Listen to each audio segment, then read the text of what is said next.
There are stories heaven itself has erased, secrets sealed away in celestial vaults, their truths deemed too dark for Holy Scripture, too dangerous for the fragile minds of mortals, stories that do not begin in the fiery pits of hell with the hiss of demons, but on a young, silent earth with the whisper of angels.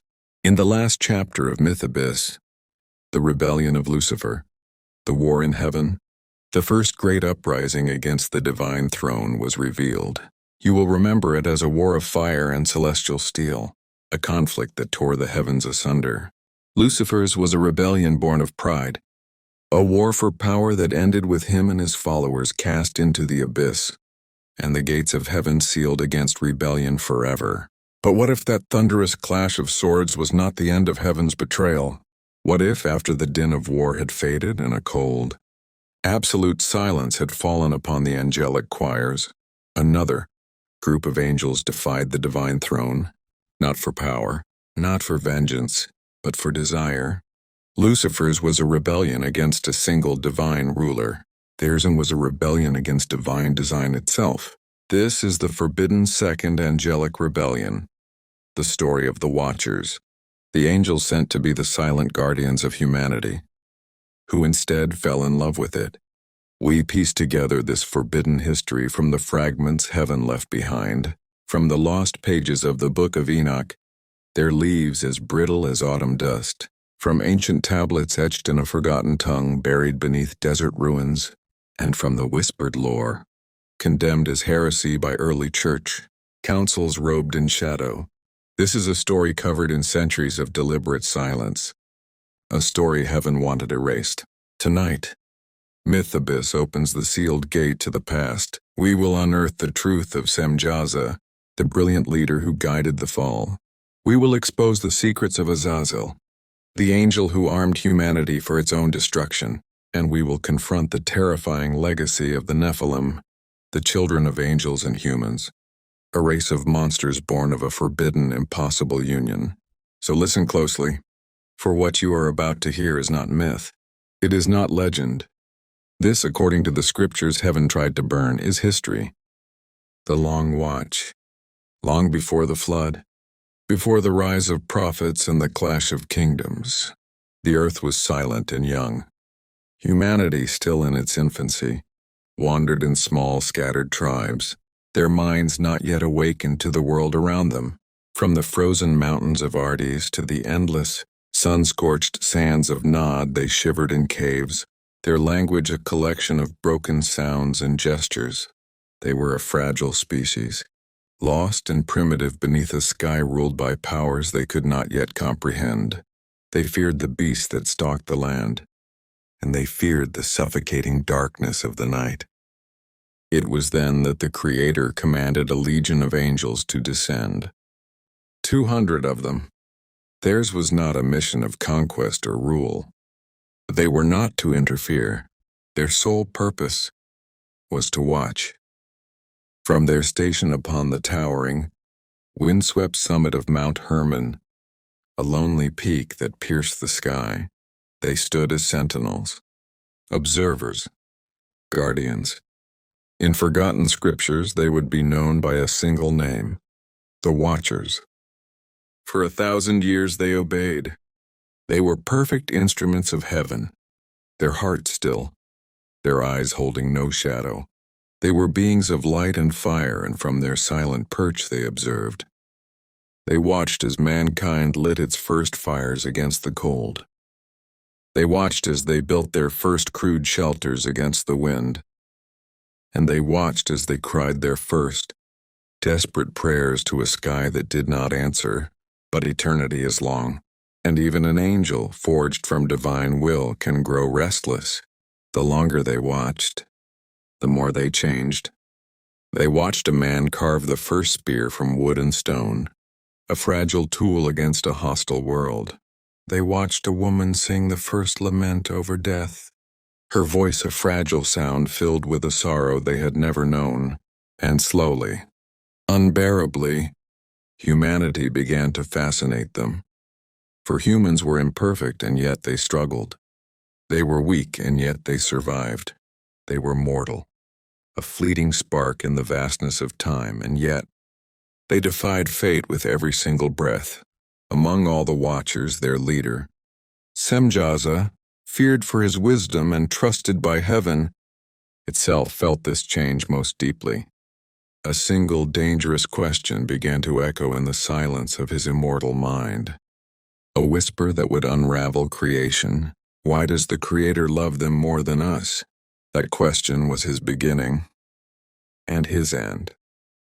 The sacred boundary between observer and participant began to blur. He started to descend from the mountain, no longer appearing in fleeting dreams but walking the earth. He was no longer a distant guardian but something else. Something caught between flesh and eternity. One night, drawn by a force he could not name, he wandered alone into the human lands. And there, on the slopes of Mount Hermon, where the clouds kneel upon the stone, he saw her. A human woman, young, mortal, fragile. She was gathering water from a river, her silhouette framed by a sky of dying embers. When she looked up, her mortal eyes, full of a life he had only observed, met his. And in that instant, everything inside him broke. It was not love. It was hunger. A hunger for what he, an immortal, could never have. A beating heart. A fragile existence that bled and felt, and burned with a fire that angels were expressly forbidden to touch. He returned night after night, his duty forgotten, drawn by something darker and more powerful than love. He was caught in the grip of obsession. The other watchers saw it. They saw the distant calm in their leader's eyes replaced by a feral flicker, and in his fall they recognized their own reflection. They, too, had felt the pull. The Pact of Rebellion. One night beneath a blood-red sky that seemed to bleed across the heavens, the watchers gathered on their lonely summit. A silent tension hung in the air, thick and heavy. Their wings, once still and majestic, trembled, not from the mountain winds, not from fear of heaven, but from an awakening desire that had festered for centuries in silence. For the first time since their descent, they spoke not of duty, but of temptation. Semjaza's voice, once a clear vessel of divine will, now carried the rough, fractured weight of his own yearning. Brothers, long have we watched these children of dust. Long have we guarded them from the shadows. But tell me, are we not also alive? Must we forever watch, but never feel? A quiet shock rippled through the gathering. The forbidden had been spoken. Barakiel, the angel of lightning, stepped forward, his form crackling with nervous energy. Heaven forbids us to interfere with mankind, he said, his voice hesitant but firm. Yet I have seen a kindness in them that even heaven does not know. Then came Azazel. He moved from the shadows, his eyes hiding a hunger so profound that even the other angels feared it. We are eternal. His voice was like grinding stone. But what is eternity without freedom? Why should we be slaves to a throne we cannot question? The choice was laid bare. Semjaza looked upon his brothers, seeing the same desperate hunger reflected in their eyes. He knew there was no return from this precipice. His voice dropped low and final. If we descend, there is no return. Heaven will curse us, the throne will reject us, and if any man among you loses his courage, he will be left alone to face the full measure of heaven's wrath. But a heart once awakened cannot be chained again in cold obedience. One by one, their voices rose in a chorus of defiance, sealing their shared doom. Arakiel, I will go with you. Kogabil, let it be done. Sariel, let heaven judge me if it must. And Azazel, with a voice that cut through the night, I choose earth. There upon the summit of Mount Hermon, they swore their forbidden covenant. Semjaza stepped forward and drew a mark onto the stone with celestial fire, burning impossible sigil of their pact. As they landed to make their vow, their halos dimmed, and the ancient mountain trembled, as if creation itself was bearing witness. One by one, 200 angels placed their hands upon the sigil, the divine heat searing their immortal flesh. Their voices joined as one, a thunderous oath against the heavens. We swear by our immortal souls. We descend as one. We choose earth. In that moment they did not fall in chains, cast down by force like Lucifer. They fell in freedom. They fell by their own will. And they fell for love. With their fall, they chose freedom. They descended and took mortal wives, the true, irreversible act that sealed their rebellion. But their pact went further. It was Azazel who spoke the words that would escalate their sin from mere disobedience to an all-out corruption of mankind. Then let us do more than descend, he urged, his voice like cracking stone. Let us awaken them. Let us give them our knowledge, our power. Let them rise as more than beasts. And so the great corruption began. The Watchers walked among humans not as guardians, but as forbidden teachers, gifting them with knowledge that belonged only to heaven. Azazel, the Firebringer, taught men the forging of metal, of war blades and armor that would spill blood for generations. Barachiel taught the secrets of weather and lightning, giving man a semblance of power over the skies. Kokabiel revealed the mysteries of the stars and constellations, unlocking the secrets of cosmic time, and Penemu taught the arts of writing and magic, giving mortals the tools to record knowledge heaven never intended them to have. Knowledge became power, and power became corruption, but the greatest, most terrifying consequence of their fall was yet to be born. The Age of Monsters. From the union of immortal angels and mortal women, something unnatural was conceived, something heaven in its infinite design had never intended to exist. The very fabric of creation shuddered. The earth itself seemed to recoil as they came into the world. They were called the Nephilim. They were born as giants, their bodies colossal and impossible, a grotesque fusion of divine majesty and raw, untamed mortality. Muscles like woven stone rippled beneath pale, taut skin. From their backs, vestigial wings sometimes sprouted, broken, useless mockeries of their angelic heritage. And their eyes. Their eyes burned with an unnatural fire, a hunger that could never be sated. Every step they took shattered the earth beneath them. Every cry they uttered echoed like thunder rolling across the valleys and plains. A few were born with a strange, silent curiosity, but most were violent from the moment they drew their first breath. They learned war before they learned speech.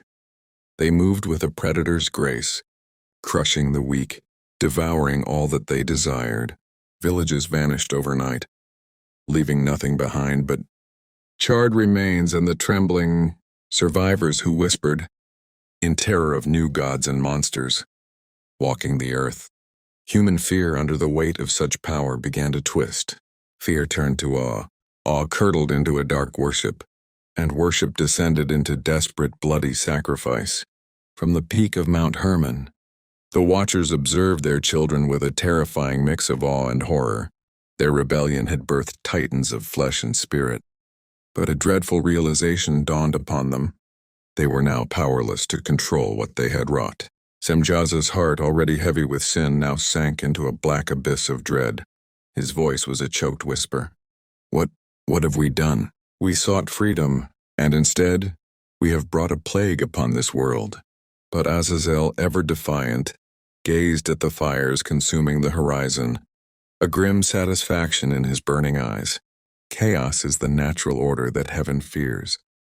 He declared, his voice ringing with conviction, let them rise.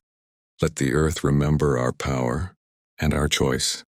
But the cries of a tormented humanity eventually rose higher than the mountains. A great wail of suffering and injustice so loud it pierced the very veil of heaven. The archangels, from their high thrones of light, looked down and saw the chaos staining the earth. The archangel Uriel's voice, clear and cold as starlight, rang through the celestial courts, a final verdict delivered before the sentence was passed. The law is broken. The Watchers defile mankind. Their children walk as giants, and the balance of the world falters. Heaven cannot remain idle, and in the silence that followed that decree, divine wrath, patient and inevitable, began to stir. The great cleansing, and so the judgment came. The sky darkened, not with clouds, but as if heaven itself had grown heavy with anger, a great celestial eye closing in disgust upon the world below. Storms gathered where there were no clouds. Winds howled across mountains with the voices of vengeful spirits, and the seas began to churn in a fury the world had never known. The great flood began. This was not merely rain. It was divine wrath made manifest. Each drop fell with the weight of a stone, a relentless downpour that was not meant to nurture but to erase. Mountains once thought eternal, cracked and crumbled under the torrential assault. Rivers spilled their banks, becoming raging serpents of mud and debris. And from the depths of the oceans, waves rose like walls of black steel, swallowing forests and villages alike in a single monstrous gulp. The Nephilim, the towering giants of flesh and fury, roared at the thunder and lightning, their pride so immense they mistook the apocalypse for a challenge. They fought. With their impossible strength, they stood against the rising waves and sought to hold back the collapsing earth. Their immense power was a testament to their forbidden lineage. But it was insignificant. They were swallowed by the churning sea, their titanic forms disappearing into the black water. They were crushed beneath falling mountains, their bones ground to dust under the weight of heaven's fury. Their final cries, once echoes of thunder, became a symphony of terror that was lost in the roar of a drowning world. Humanity cowered, praying to gods they now knew were real and terrifyingly so. And the Watchers, the architects of this ruin, they trembled. For the first time, they understood the true, absolute power they had so arrogantly defied. There was no refuge. No corner of the earth could hide them from the judgment they had brought forth. Chains of fire and searing beams of divine light struck down from the heavens, hunting them one by one. The light did not purify, it punished. It forced the fallen angels to the ground, scorching their magnificent wings to ash and twisting their celestial forms into something broken and monstrous. Semjaza, their leader, cried out as the holy fire seared his very essence, his voice no longer a command, but a shriek of agonizing realization. We were angels, and yet we are broken. Do not call this punishment. Call it the reflection of our own rebellion. One by one the Watchers were captured, bound by forces they could not resist and cast out. The waters raged until their work was done. The world was cleansed, not entirely of life, but of the chaos, the monsters, and the pride they had sown. A legacy of shadows. The waters receded. Slowly they gave back the land, leaving behind a scarred and trembling world. Mountains stood jagged and broken against a sky that felt empty. Forests lay in ruin, and a deep, sorrowful silence lay over the land, broken only by the wind whistling through shattered trees. From caves and high places humanity emerged from hiding. They were few and they were forever changed. They carried not just the memory but the trauma of what they had witnessed. Their stories would become the world's first legends. Tales of giants who once walked among them, of angels who defied heaven, and of a divine flood that washed the world clean with fire and water. And what of the architects of that world? The Watchers, their wings scorched and their forms altered by divine judgment, were now neither angels nor men, but something horribly in between. They were doomed to wander the scarred earth as eternal exiles, a living reminder of what happens when the boundaries of creation are crossed. They were bound forever to a world that would never forgive them. Semjaza, his form a shadow of its former glory, whispered into the desolate wind, his voice the sound of dust and regret. Our rebellion has ended, but our punishment is eternal. Azazel, silent and watchful, gazed upon the crude beginnings of a new human civilization. He spoke to the ruins, his voice devoid of remorse, filled only with a cold, hard truth. They remember us not for what we taught, he said, but for what we unleashed. Our legacy is written in fear and fire. Though the bodies of the Nephilim were destroyed, their legacy endured in a far more insidious form. Ancient lore tells that their disembodied spirits, born of both mortal and immortal essence, could not pass on. They remained bound to the earth, wandering as the first demons, a plague of unseen malice that would continue to whisper temptations and incite conflict in the hearts of men for all of time, and sometimes in the ages to come. A farmer tilling his field or a builder digging a foundation would unearth their bones taller than trees, relics of a time when the earth itself had trembled beneath the footsteps of giants. And the forbidden knowledge? That too survived. Metalworking, writing, astronomy, sorcery. These gifts of the fallen were now woven into the fabric of humanity. They became the foundation of human progress and the tools of human conflict. With the angels' gifts, humanity would build great cities, and they would burn them to the ground. They would map the stars, and they would use them to justify holy wars. The Watchers' rebellion had ended, but its shadow would never truly fade. The story of the Watchers became more than myth, more than legend. It became a warning, a darkness born of curiosity, desire, and rebellion, a darkness that would echo through all of eternity. The story was etched into the very bones of the world itself. A truth as old as the mountains. Some knowledge is forbidden. Some power is too great for mortals or immortals alike. And some desire can never be undone. In the end, this was the tale of the Watchers, angels who fell for mortal desire, and the giants they left behind. Their rebellion ended, but its shadow would never fade. In the shadows of every legend of titans and demigods, in the whispers of every myth of forbidden knowledge, the echoes of the Watchers remain. If you dare to learn more of forbidden lore, subscribe to Myth Abyss and journey deeper into the dark myths that shaped our world.